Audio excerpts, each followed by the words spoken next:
నమస్తే cube TV, నేను మీ సరిత. ఈరోజు నాతో పాటు drug controller doctor why Jayaram గారు ఉన్నారు. ఆయనతో మాట్లాడతాం. నమస్తే సార్. నమస్తే. రైట్, గత 2 రోజుల నుంచి బాగా హాట్ టాపిక్ ఈ బెంగళూరు రేప్ పార్టీలో హేమ గారు ఉన్నట్టు. సో 2 డేస్ నుంచి ఏమంటే ఒక ఫేక్ వీడియో రిలీజ్ చేసినట్టు, ఏదో బిర్యానీ వీడియో లేదా నేను ఇక్కడే ఉన్నాను హైదరాబాద్లో ఉన్నట్టుగా జనాల్ని మబ్బు పట్టించింది. కానీ ఈరోజు తనకి టెస్ట్ చేయంగా పాజిటివ్ వచ్చింది. సో దాని గురించి మీ మాటల్లో. సో ఈ విధంగా డ్రగ్స్ టెస్ట్ చేసినప్పుడు జనరల్గా ఈ రేవ్ పార్టీల్లో హై కల్చర్ ఎండ్లో సాధారణంగా జరుగుతున్న పార్టీలు ఇవి. అయితే పట్టుబడినప్పుడు మాత్రము ఈ విధంగా మనకు మీడియా ద్వారా తెలుస్తుంది.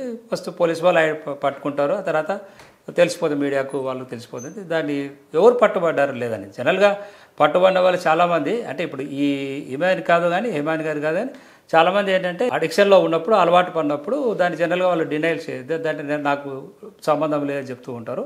అయితే అది ఉందా లేదా అనేది తర్వాత టెస్ట్లో బయట ఇప్పుడు స్పాట్లో పట్టుబడినప్పుడు పోలీసు వాళ్ళు ఐడెంటిఫై చేసి వాళ్ళ మీద కేసు చేయడం జరుగుతుంది. ఎవరైనా సరే వాళ్ళు వదిలిపెట్టరు పోలీసు వాళ్ళు. ఇటువంటిది డ్రగ్స్ అనేది ఎక్కువ అవుతుంది ఈ మధ్య కాలంలో. కాబట్టి స్పాట్లో పట్టుబడినప్పుడు అక్కడ కేసు బుక్ అవుతుంది, అవన్నీ ఎంటర్ అవుతాయి. అయితే వాళ్ళు ఆ డ్రగ్ తీసుకున్నారా లేదా, సపోజ్ అక్కడ ఉన్నా కూడా ఇంకా స్టార్ట్ చేయకపోవచ్చు, లేదా ఎక్కువ మోతాదు తీసుకోకపోవచ్చు, లేదా ఆల్కహాల్ లాంటిది కూడా తీసుకుండవచ్చు. డ్రగ్స్ అనేది ఇప్పుడు పట్టుబడింది, పాజిటివ్ వచ్చింది అని చెప్తున్నారు కాబట్టి డ్రగ్ టెస్ట్లో ఒక 2 డేస్ తర్వాత అనుకుంటాను. సో పట్టుబడింది, పాజిటివ్ వచ్చింది డ్రగ్ టెస్ట్లో అంటున్నారు. అయితే ఏ రకమైన డ్రగ్స్ వాడినది వరకు మనకు ఇప్పటివరకు తెలియదు.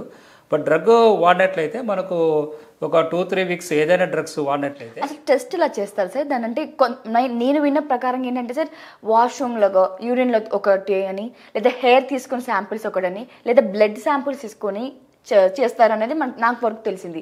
నిజంగా ఇలా చేస్తారు సార్? అంటే తీసుకుంటే 24 అవర్స్ ఉంటుందా, లేక ఇన్ని డేస్ మన బాడీలో అది ఉంటుంది సార్?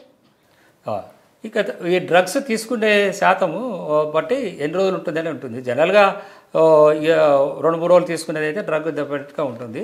దాదాపు చాలా రకాల డ్రగ్స్ తీసుకుంటే ఇవన్నీ గంజాయి కానీ, ఇవన్నీ నికోటిన్ కానీ, తర్వాత ఇతర ఓపియం కానీ, కొకైన్ కానీ, ఇవన్నీ కూడా దాదాపు 3 నుంచి 4 వారాలు ఇంకా ఎక్కువ రోజులు కూడా ఉండే అవకాశాలు ఉంటుంది.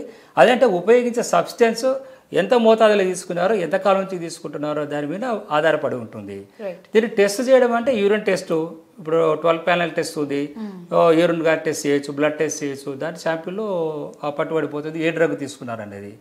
సో డోప్ టెస్ట్ అంటాం మనం. డోప్ టెస్ట్ అంటే మనం అథ్లెటిక్స్లో, గేమ్స్లో వాళ్ళు చాలామందికి అందరికీ టెస్ట్ చేస్తారు. అది దాంట్లో ఏదో కొన్ని రకాల సింథటిక్ డ్రగ్స్ వాడుతున్నా కూడా వాళ్ళు కొన్ని శక్తిని పెంచే డ్రగ్స్ కొన్ని ఉంటాయి. అవి వాడు బాగా పరిగెత్తడానికి కానీ, మంచిగా యాక్టివ్గా పాల్గొనడానికి కొన్ని రకాల డ్రగ్స్ ఆ డోప్ టెస్ట్లో కూడా బయటపడుతుంటాయి. కాబట్టి ఈ టెస్ట్లు చేసినప్పుడు బయటపడుతుంది.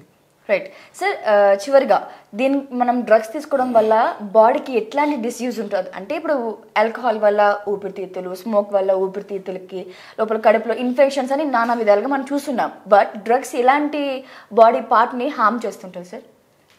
సో డ్రగ్స్ తీసుకుంటే అంటే మనకు మళ్ళీ ఇక్కడ అగైన్ డ్రగ్స్ అనేది ఏ రకంగా తీసుకుంటారు అనేది ఇంపార్టెంట్. డ్రగ్స్ అంటే ఇప్పుడు సపోజ్ ఆల్కహాల్, తర్వాత స్మోకింగ్ గుట్కా, టొబాకో ప్రొడక్ట్స్ దాని కాంబినేషన్గా తీసుకుంటుంటారు జనరల్గా.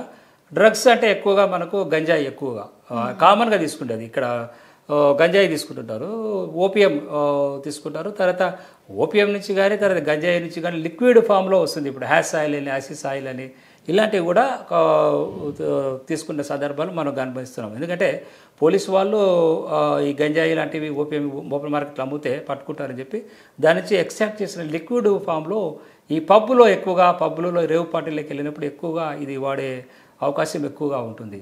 కాబట్టి ఆ డ్రగ్స్ అనేది ఏ శాతంలో ఎంత శాతం తీసుకున్నారు దాన్ని బట్టి మనము ఇవన్నీ కూడా ఆరోగ్యానికి హానికరము. డ్రగ్స్ ఏదైనా సరే మనము వాటిని దూరం ఉండాలా. ఎందుకంటే ఎస్పెషల్లీ సెలబ్రిటీస్ ఏమిటంటే వాటిని ఉపయోగించడం వల్ల ఏమైతే యువత కానీ ఎక్కువగా వాళ్ళ వైపు ఈ చెడు వ్యసనాలు మళ్ళీ అవకాశం ఎక్కువగా ఉంటుంది. కాబట్టి మీ ద్వారా సెలబ్రిటీస్కి ఎస్పెషల్లీ ఆ సమాజానికి అందరికీ యువతకు కూడా ఈ డ్రగ్స్కి ఎంత దూరంగా ఉంటే అంత మంచిది అనేది. అది ప్రమాదకరమైనది. రకాల జబ్బులు వచ్చేది లేట్గా వస్తాయి, ఇమీడియట్గా జబ్బులు రావు.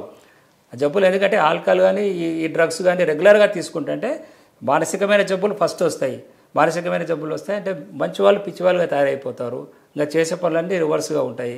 సో గుండె జబ్బులు, లివర్ జబ్బులు, క్యాన్సర్ జబ్బులు, ఇంకా రకరకాల జబ్బులు, శరీరంలో కణాలన్నీ కూడా దెబ్బతినిపోతాయి. అయితే ఏ డ్రగ్ ఎంతకాలం నుంచి ఉపయోగిస్తున్నారు, సింగిల్ డ్రగ్ వాడుతున్నారా, మల్టీ డ్రగ్ వాడుతున్నారా, బట్టి పర్సెంట్ తేడా ఉంటుంది. జబ్బులు రకరకాల జబ్బులు వచ్చే అవకాశాలు ఉంటాయి కాబట్టి ఇటువంటి మత్తు పదార్థాలకు దూరంగా ఎంత దూరంగా ఉంటే అంత మంచిది. Right, thank you sir, thank you so much. Welcome.